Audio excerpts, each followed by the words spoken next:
à vous sur Ilang Sacré, les mystères du féminin révélés. Aujourd'hui, je vous emmène à la rencontre d'une femme extraordinaire qui va nous parler de l'utérus, qui va nous parler de sujets en tout cas en lien avec encore et toujours l'épanouissement, la guérison des femmes, mais des aspects que nous ignorons, que nous faisons peut-être dans notre quotidien, dans nos us et coutumes, mais que nous avons peut-être oublié la puissance et l'impact, en tout cas pour nous les femmes. Et Esther va nous faire le plaisir, en tout cas, de nous en dire davantage et nous permettre de revenir à ce qui est sacré, en tout cas, pour le mieux-être et l'épanouissement des femmes. Esther, je te souhaite la bienvenue chez Ilang Sacré.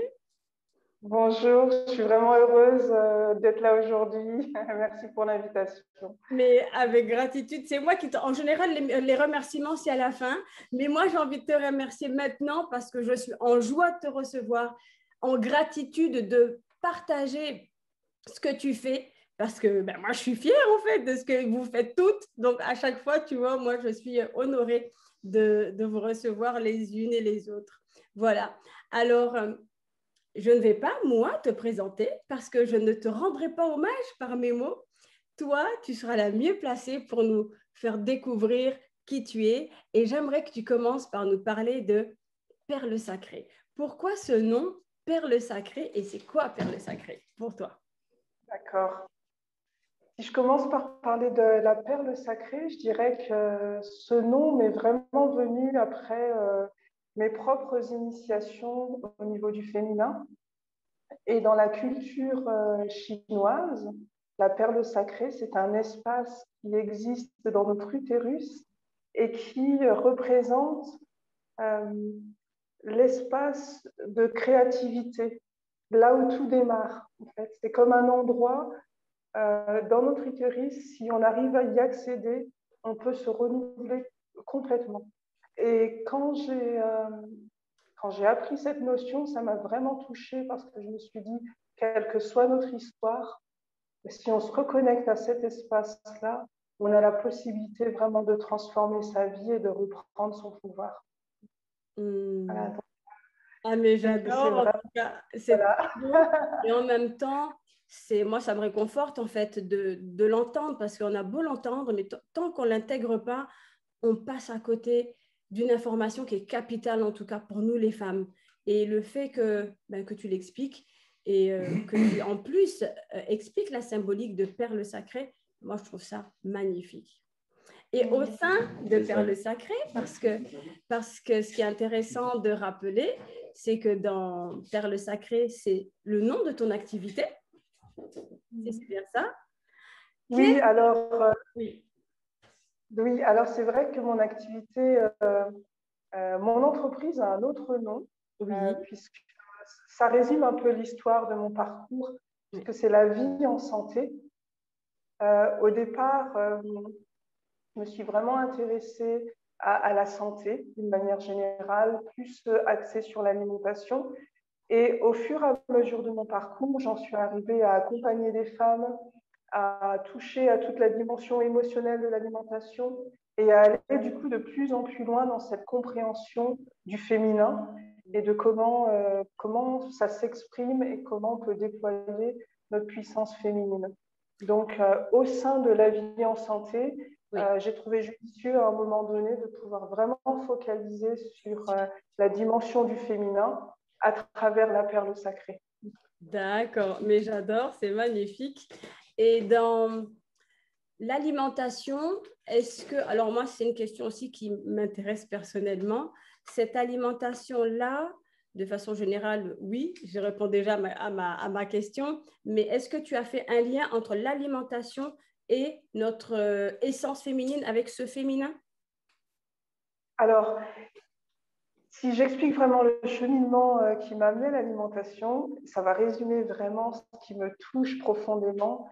C'est le lien à la vie, Oui. vraiment la vie dans toutes ses expressions. Oui. Donc, je suis d'abord allée explorer la vie dans la nature, puisque j'ai été botaniste, psychologue. Oui. Ensuite, dans l'alimentation, parce que pour moi, notre alimentation, c'est ce que la terre nous donne, c'est ce qu'elle nous offre en fait. Oui. Donc, c'était important pour moi d'avoir une conscience de qu'est-ce que je mets dans mon corps. Oui. Donc, quels aliments je prends de la terre pour amener dans mon corps. Et du coup, j'ai exploré tout le volet de la cuisine végétale, de l'alimentation vivante, justement. Oui. Et parce que c'est aussi un atout pour notre santé. Donc, ça peut venir vraiment soutenir nos systèmes, que ce soit système hormonal, ça peut vraiment nous soutenir au niveau de la régénération. Euh, et libérer de l'espace, en fait, pour que cette énergie nous serve non pas à survivre, mais à vivre pleinement. Donc, je vois vraiment, du coup, un lien entre notre lien à la nature, notre lien à l'alimentation et la façon dont on va vivre qui on est, en fait. Voilà. Non, mais merci beaucoup pour ces précisions parce que c'est vrai, oui, il faut le reconnaître que nous avons perdu ce contact à la nature, à la terre et à la mer, en fait, puisque la terre, c'est connu pour que la terre, c'est la terre nourricière, c'est la mer. Et c'est vrai que pour reconnecter déjà notre propre essence, c'est ouais, de retrouver et renouer avec la terre, si je ne m'abuse. Exactement. Et cette notion de terre-mère nourricière me Oui, parle énormément. d'accord. Et du coup, Esther, maintenant, qu'est-ce que tu proposes en fait comme pratique justement dans cette évolution, puisque tu es passé de l'alimentation, ensuite tu t'es, j'ai envie de dire, positionné pleinement dans cet accompagnement du féminin. Comment tu le fais, avec quels outils? D'accord. Alors c'est vrai, voilà, comme je disais tout à l'heure, ce qui me touche, c'est vraiment d'aller explorer la vie. Oui, Et au niveau du féminin, je vais vraiment aller axer sur déjà se connaître soi en oui, tant que femme, qu'est-ce que ça implique. Et je dirais qu'un des éléments cruciaux que l'on porte en nous, c'est notre utérus, notre cycle menstruel. Donc je m'appuie là-dessus à travers les enseignements que j'ai pu recevoir de Miranda Gray ou d'autres femmes qui m'ont initiée également avant, mais oui, vraiment à accompagner les femmes à, à se reconnecter à leur ventre, à se reconnecter à leur utérus, à mieux connaître leur physiologie et notamment leur cycle menstruel, oui, et notamment dans sa dimension, je dirais, émotionnelle, pour comprendre que l'on vit selon des cycles et qu'on a des cycles d'humeur qui s'expliquent par des cycles hormonaux, mais que c'est important de comprendre en fait les différentes phases qu'on traverse dans notre cycle, que ça va jouer sur nos énergies, sur nos ressources, sur les ressources dont on va avoir à disposition pour, euh, pour nos relations personnelles, pour nos relations professionnelles, pour réaliser des projets. Donc oui, voilà, il y a vraiment cet accompagnement qui va se traduire par des soins énergétiques. Donc je suis initiée en tant que Moon Mother, donc c'est l'initiation de Miranda Gray. C'est un apprentissage autour de soins énergétiques, mais aussi de compréhension, on va dire, des cycles de la Lune, de ce que ça implique dans le fonctionnement énergétique de la femme. oui, J'ai trouvé que c'était un enseignement très profond, très doux et en même temps qui nous permet de nous relier vraiment à la Terre. Moi, j'aime bien expliquer que pour avoir des mots très concrets, que oui, notre utérus, c'est comme un disque dur, en fait, et qu'on y enregistre toutes nos expériences. Ces expériences, c'est vraiment, on va dire, des émotions qui viennent se mémoriser dans cet espace. Alors, il y a des émotions qui vont nous soutenir, qui vont être notre force, oui, mais il y en a certaines qui vont peser, qui vont nous freiner, qui vont nous brider. C'est souvent des émotions qu'on n'a pas complètement digérées. Je fais exprès de dire digérer parce que ça me ramène aussi à l'alimentation. On oui, n'a pas su en tirer, en fait, euh, l'enseignement. Donc, c'est des oui, choses qui vont se cristalliser et qui oui, vont venir peser dans notre espace intérieur. Donc, avec ce soin énergétique, l'objectif, c'est de venir libérer, de venir révéler en fait ces émotions et leur permettre de nous traverser, de retourner à la terre. Pour l'objectif, c'est vraiment de pouvoir se sentir à sa place Oui, et se sentir soi, en fait, retrouver son identité. d'accord. Voilà. Et donc sa puissance féminine et sa capacité d'agir. Voilà. Dans la connaissance du cycle menstruel, ce qui est Oui, intéressant, c'est que chaque femme devient autonome par la connaissance d'elle-même. Moi, j'aime beaucoup ce côté de on porte en nous les outils qui nous permettent de nous connaître et d'agir dans le monde. Donc, cette connaissance du cycle menstruel, elle doit démarrer déjà dès les premières menstruations. J'y veille oui, pour les jeunes filles et tout au long de la vie des femmes jusqu'à la ménopause, qui pour oui. moi n'est pas une fin de la féminité, mais au contraire un moment d'apothéose. Donc il y a toute une reconnaissance à se réapproprier Oui. de ce cycle menstruel et de ce que ça représente. Pour moi, C'est c'est tellement vrai. voilà. Pour moi, ce cycle menstruel, c'est notre boussole intérieure. C'est le mode d'emploi de notre terre intérieure.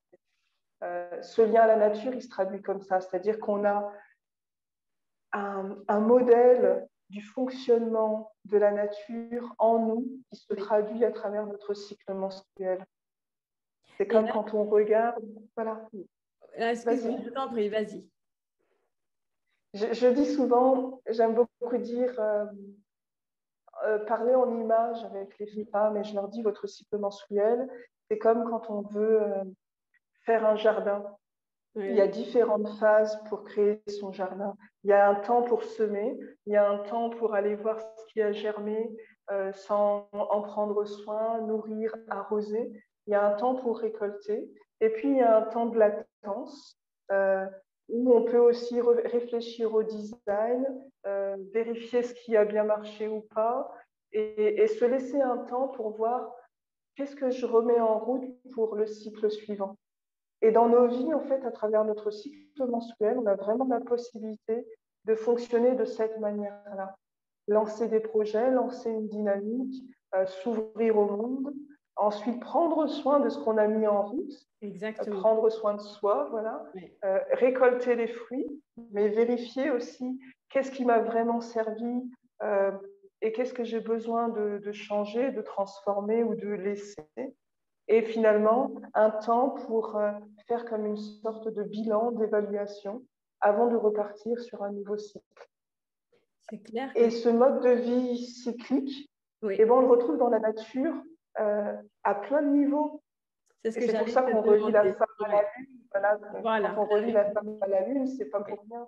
C'est parce qu'il y a aussi cette dimension du cycle auquel on peut se connecter. oui, Euh, et pour les femmes, par exemple, qui vont avoir des difficultés à, à ressentir leur cycle, oui, une étape vraiment soutenante, quelque chose qui va être très soutenant, c'est de se relier à la Lune et de se relier au cycle de la Lune parce que ça va leur redonner cette temporalité cyclique et elles vont pouvoir l'intégrer progressivement dans leur vie. Voilà. alors, quand tu dis se relier à la Lune de façon très succincte, parce que c'est sûr que là, ça mérite quand même une certaine initiation, un certain accompagnement. Ce n'est pas du jour au lendemain qu'on aura cette capacité de se relier à la Lune, mais en quelques mots, pour on puisse avoir quelques repères, au moins pour se dire en conscience, bon, ben, maintenant, je le fais. Qu'est-ce que tu nous conseillerais par rapport à cette reliance lunaire? Déjà, par rapport à cette reliance, c'est déjà d'observer le cycle de la Lune. On voit qu'il y a des événements forts comme la pleine Lune, la nouvelle Lune, il y a Oui, Lune croissante, Lune descendante, décroissante. Et oui, donc déjà d'observer ça et en miroir, observer notre propre rythme. oui, On peut avoir un petit journal de bord et noter ce qui nous arrive comme un petit journal intime pour avoir une observation de nos états émotionnels. Et puis, une fois qu'on a fait ce journal sur plusieurs cycles, on va pouvoir voir des sortes de patterns qui se révèlent et se dire, bah, tiens, j'avais jamais remarqué, mais toujours à cette période, je me sens énervée. Il y a souvent des disputes, par exemple, dans un couple. J'ai eu des femmes qui me disaient, c'est régulier, tous les mois, on se dispute. Et je lui dis, bah, observons un petit peu. Et on a observé que ça arrivait toujours au même moment. C'est Et, intéressant. J'adore la compréhension du cycle menstruel est tellement révélateur de notre manière en fait de fonctionner, de ce qui se passe aussi à l'intérieur, puisque ça impacte, mais c'est d'une richesse. Et vraiment, merci d'insister sur cette partie-là, en tout cas. exactement. Et ce qui est intéressant, c'est qu'il y a un moment donné, cette compréhension, elle permet non plus de subir, Oui, mais de vraiment agir en harmonie avec son cycle. Et c'est ça qui est intéressant. C'est déjà se comprendre soi. Euh, Ça permet d'y mettre beaucoup plus de bienveillance, de savoir que si à telle période, j'ai une énergie qui est très basse parce que je suis pendant mes menstruations, eh ben, je ne vais pas forcer et je vais m'autoriser à me reposer pour recharger mes batteries. Euh, Si j'ai des projets à résoudre, ben, je vais baisser un petit peu la barre parce que je sais que je ne vais pas me faire violence pour y arriver à tout prix. Donc, il va y avoir une compréhension de mon fonctionnement c'est qui ça. vont me permettre de me respecter, en fait, de me respecter et finalement de m'honorer. Parce que pour moi, derrière le respect, il y a j'honore qui je suis. Voilà. Exact. Et au-delà du regard que je vais avoir sur moi-même, je vais aussi avoir une meilleure compréhension des gens qui m'entourent, en tout cas des femmes qui m'entourent.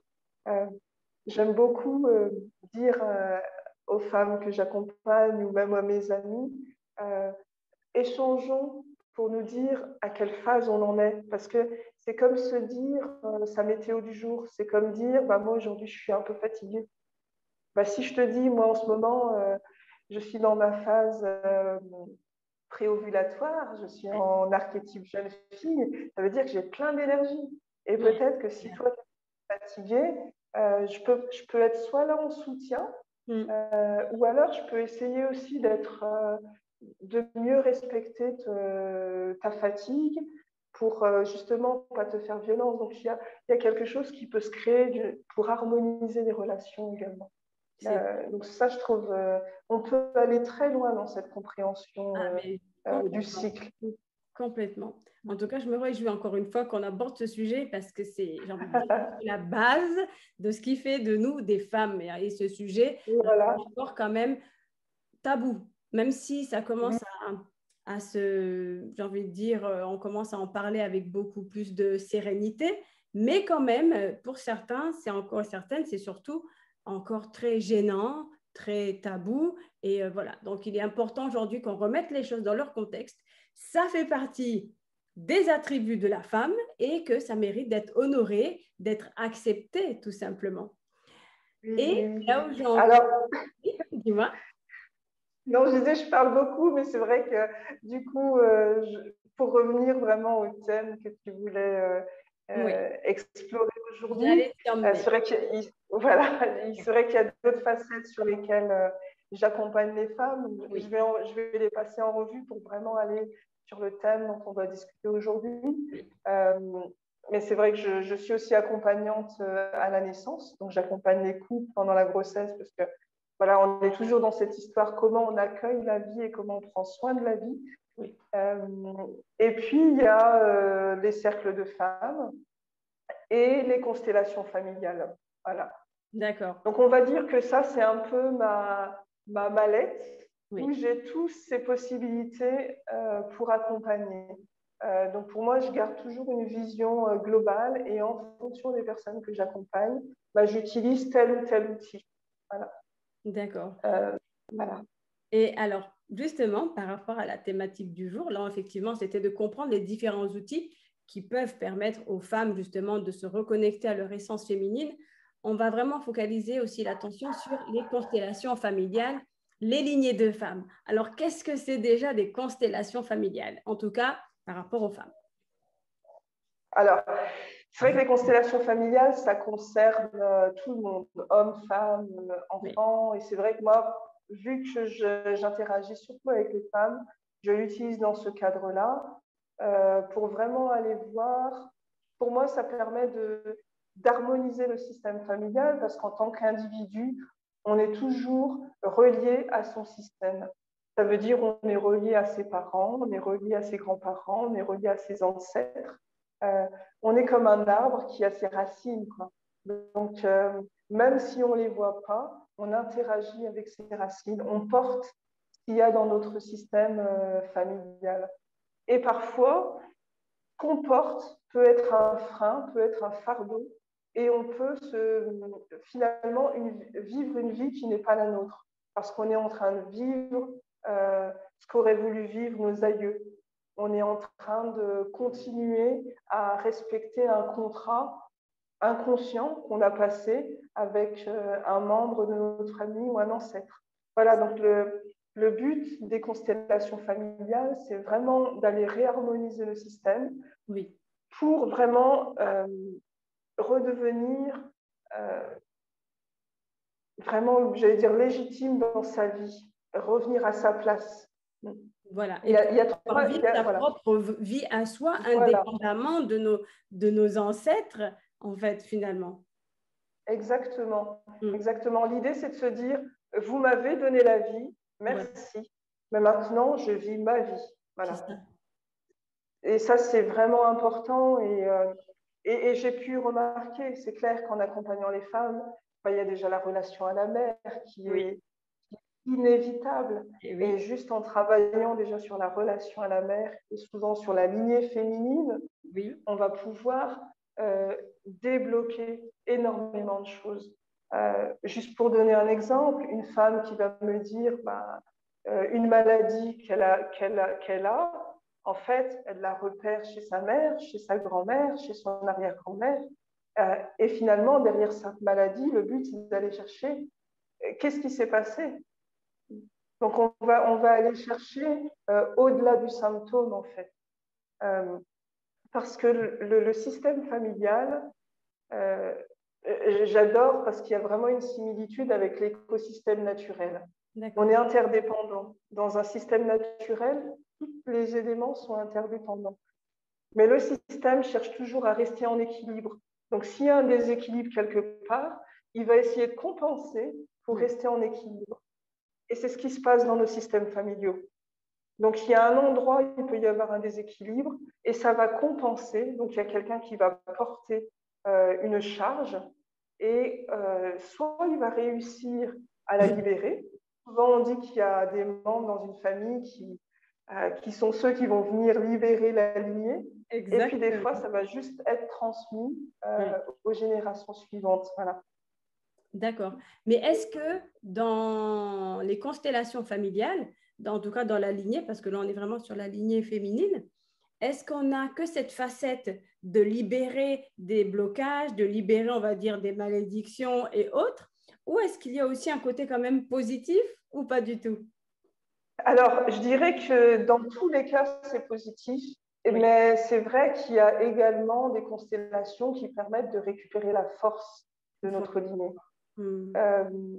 Alors, j'aime beaucoup parler de ça parce que c'est aussi ce que j'ai vécu à travers, je veux dire, en me formant à cette pratique, j'ai pu le vivre. Et donc, je dirais que je suis un exemple concret de ce qui peut se passer quand on utilise des constellations familiales. J'ai pu faire des constellations qu'on appelle des constellations des ancêtres. Et l'idée à travers ces constellations, c'est se reconnecter aux ancêtres forts de notre lignée. Et ça, c'est fascinant parce que j'ai envie de dire que quand on se relie à nos racines, en fait, c'est comme si on retournait jusqu'à la source. Chacun l'appellera comme il veut, mais je dirais que c'est une force universelle à laquelle on a tous accès. Et puis ensuite, cette force, elle circule dans tout ce système racinaire et il y a certains endroits, il y a des blessures. Donc, on va avoir certains ancêtres qui sont blessés et qui vont bloquer la circulation de cette force. Et tant que ces ancêtres ne sont pas, tant que cette blessure n'est pas guérie, et ben c'est comme s'il y avait un endroit, il y avait moins de force qui pouvait passer. Donc, l'idée, c'est d'aller se relier à ceux qui ont encore de la force, la recevoir et la renvoyer dans son système. Voilà. Parce que finalement, c'est ça. Et je trouve ça très intéressant parce que, alors je vis à l'île de la Réunion et le lien aux ancêtres est très fort. Mais c'est comme aussi en Afrique, parce que comme je suis d'origine camerounaise, Oui, et je sais qu'en Afrique, il y a à la fois un très grand respect des ancêtres, mais il peut y avoir aussi énormément de peur des ancêtres. absolument. Euh, Moi, ce que j'ai pu toucher à travers les constellations familiales, c'est qu'en me reliant aux ancêtres qui ont de la force, aux ancêtres forts, je Oui, suis reliée à une source d'amour et pas une source comment on pourrait dire, tout ce qu'on peut associer au sort, à la magie noire, au vaudou. Enfin voilà, des fois on oui, utilise des termes comme ça. oui, Et j'ai pu vraiment goûter que ça n'avait rien à voir. Que d'accord. là, je reconnectais avec mes ancêtres qui étaient en lien avec la source d'amour et que c'était ça que ça venait me donner. Et c'est vraiment dans ce sens-là que j'accompagne euh, les femmes, en l'occurrence, pour aller récupérer cette puissance d'amour pour pouvoir se remettre, j'allais dire, debout dans leur vie. Oui. Euh, voilà. Du coup, pouvoir guérir à la fois leur lignée en arrière d'elle, mais pour ceux qui viennent aussi. Les C'est-à-dire, futures on générations. guérit ses enfants et on guérit ses ascendants. Voilà. Ouais. Ah, mais c'est magnifique. Moi, tu m'as fait voyager au travers des constellations familiales, en tout cas des ancêtres. C'est vrai que je connaissais plus ou moins cet outil, mais dans ce contexte-là, en tout cas, moi, j'ai qu'une envie, c'est de la vivre, hein, clairement. Oui, ça se fait de plusieurs manières. On peut les Oui, faire en collectif. Mais oui, c'est vrai que moi, j'aime beaucoup utiliser la constellation familiale en séance individuelle. d'accord. C'est une façon de travailler que j'aime beaucoup, de pouvoir vraiment aborder la personne dans sa problématique et rester dans un échange en séance individuelle. Et D'accord. donc, au lieu d'être avec plein de personnes qui vont représenter les membres de la famille, je Oui, vais utiliser en fait des Playmobil oui, qui vont être choisis par la personne d'accord. pour reconstituer son système familial. Très bien. Et voilà. Donc, on peut travailler sur la famille d'origine, Oui, c'est-à-dire la personne qui vient consulter travaille sur sa famille, mais dans la posture d'enfant, mhm, c'est-à-dire par rapport à ses parents. ouais, Donc là, on est vraiment dans un travail de reconnaître aussi la vie qui a été reçue, oui, euh, de se remettre à sa place aussi, parce qu'en fait, il y a trois grands principes dans les constellations familiales. C'est le principe de l'appartenance. oui, L'être humain a besoin d'appartenir à un groupe, donc d'appartenir à une famille. À partir du moment où il y a un exclu dans un système familial, bah, il y a un premier déséquilibre. Voilà. Le deuxième principe, c'est la place, d'être à la bonne place. oui, Imaginons que je sois la deuxième enfant. J'ai toujours cru que j'étais la deuxième. Et en fait, j'apprends qu'en fait, il y a eu un avortement, une fausse couche. Et en c'est réalité, je suis la troisième. ouais, Voilà. Ça a une importance. ouais, Donc, quand je vais me remettre à la bonne place dans mon système, oui, bah, je vais permettre à l'énergie de circuler correctement. d'accord. Le troisième principe, c'est l'équilibre entre le donner et le recevoir. Euh, Si je dois donner un exemple, par exemple, c'est les parents donnent la vie et les enfants, en fait, la reçoivent et eux, ils vont donner à leurs propres enfants. Et D'accord. souvent, il va y avoir, par exemple, quand les enfants vont s'occuper de leurs parents, il y a comme un retour et c'est important que ça reste équilibré, que les enfants, par exemple, s'occupent de leurs parents, mais à la juste mesure. Et des D'accord. fois, quand il y a des déséquilibres comme ça, bah, c'est aussi, il peut y avoir une blessure dans le système. Voilà. Et tout ça, ça implique après, de génération en génération, des déséquilibres qui vont se traduire par soit des mal-être psychologiques, soit des maladies aussi. Ça Complètement. peut se manifester au niveau physique, en fait. Oui, oui. Euh, et voilà, les constellations vont vraiment aider à donner des éléments de réponse. Super. Voilà. Eh bien, ma chère Esther, on arrive sur la fin de notre magnifique échange. Mais avant qu'on se quitte, j'aimerais que tu, voilà, quel message tu aurais envie de transmettre aux femmes qui t'écoutent? Quels conseils, voilà, qu'est-ce que tu souhaites véhiculer et qu'on retienne juste avant de finir? Alors, voilà, moi, j'ai noté il n'y a pas très longtemps que j'avais envie que chacun s'émerveille à nouveau de la vie, en fait, Oui, et qu'on réalise à quel point la vie est belle et qu'on puisse prendre conscience qu'elle passe à travers nous. Et en étant émerveillé par cette vie en nous, bah, de la respecter et de nous honorer. Voilà. Et ça va nous amener à faire ce qu'il faut justement pour prendre soin de nous et, euh, et nous redonner notre puissance. Voilà. mais complètement. Merci pour ce magnifique message, Esther. Merci en tout cas de ta présence. Vraiment, moi, j'ai voyagé au travers de ton lumineux partage. Et certainement à très bientôt parce que des sujets, on en aura beaucoup aussi à aborder ensemble. Voilà, tout aussi intéressant. Et merci à vous de nous avoir écoutés et à très bientôt. À bientôt et merci beaucoup.